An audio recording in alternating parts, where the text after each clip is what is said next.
think we go this way.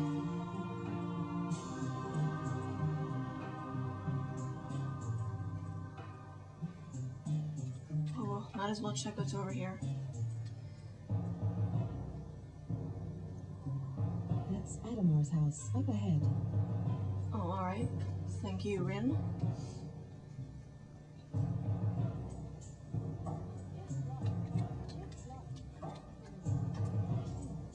Push enter to use the key.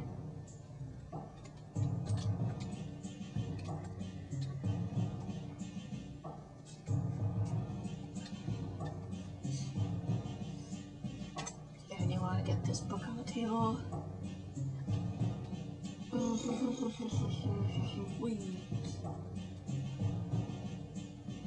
And then dudes randomly appear, so kill them. Oh, I hacked off both his arms, that's sick. I can kind of understand why they took out the gore in the second game, right? Because it's, you know, targeted to like a wider audience, so I guess. Oh, more people. Okay.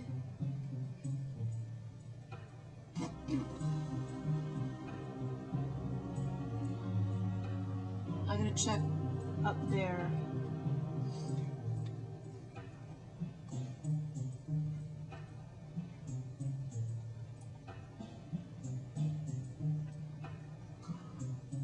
I don't remember what that huge building is up there. Cause we can't, obviously we can't awaken Arok if we don't have his previous rider's soul crystal.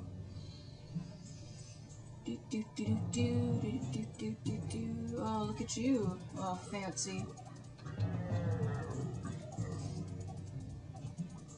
Slash your face. And this is also why I have invincibility on, just, you know, let's breeze through the beginning part to get to more interesting stuffins.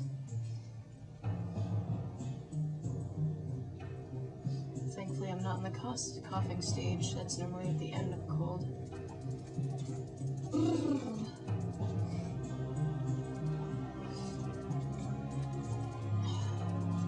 But I just took some nice, ooh, potion of life, that's full health. Yep. So now that I have Atimar's book, we can go over here to this big church place.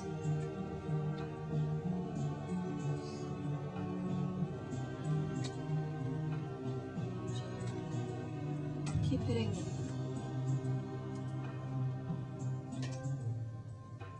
Save game, okay, thanks.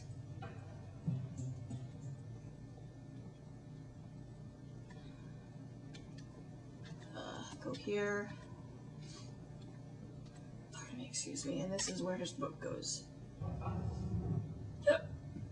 I'm gonna turn up the volume a bit. Just a bit. Ugh. And now it's gonna show us some cutscene stuff of what's going on, like in the world, like what the hell's happening.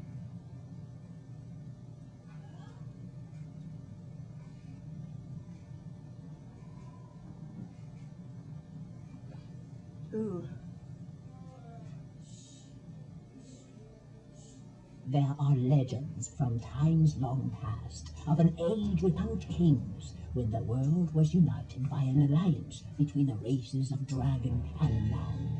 These are the legends of the Order of the Flame, a brotherhood of roaming protectors bound together through holy magic, so that the soul of each man was joined with that of a single dragon.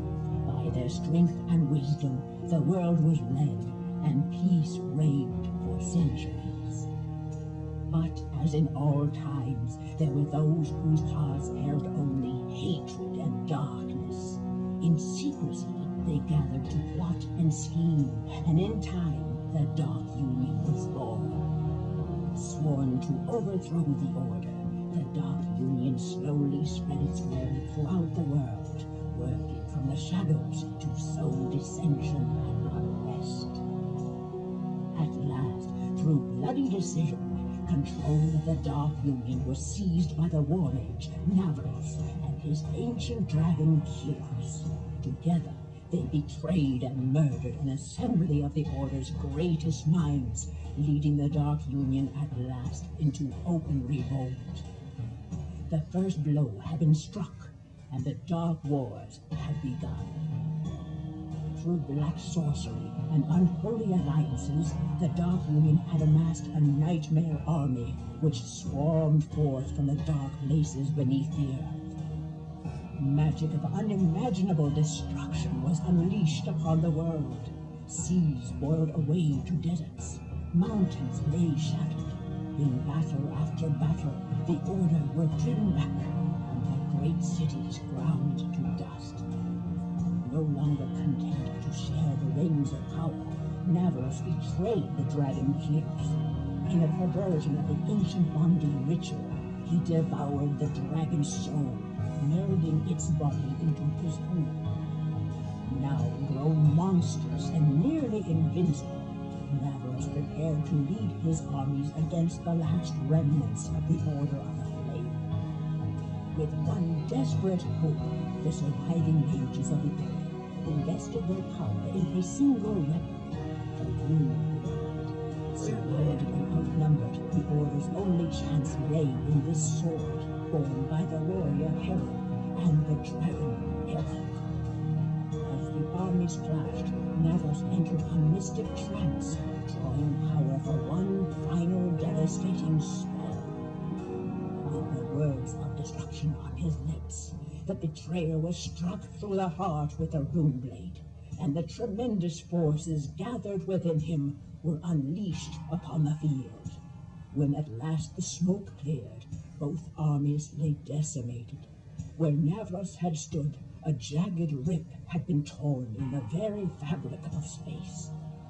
In the smoldering crater below, Heron lay dead, the rune blade broken in two at his side. On that blackened hill, only the dragon Erok still clung to life. The Order was no more, but the Dark Union's dreams of conquest had been shattered. With the fall of Navros, the Dark Union's hold on its monstrous armies collapsed. Chaos spread across the land. Mankind banded once more into many tribes and kingdoms, and the great achievements of the Order of the Flame were forgotten. The dragons, weary at last of the world of men, withdrew into timeless slumber, never again to return. The age without kings had ended, and of that brief golden era, only the legends remain.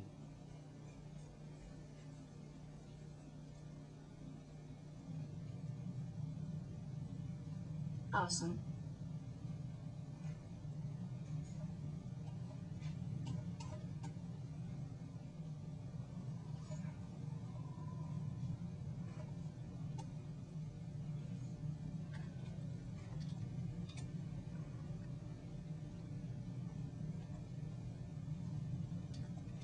I think I can make this jump, but we'll do that in the next part.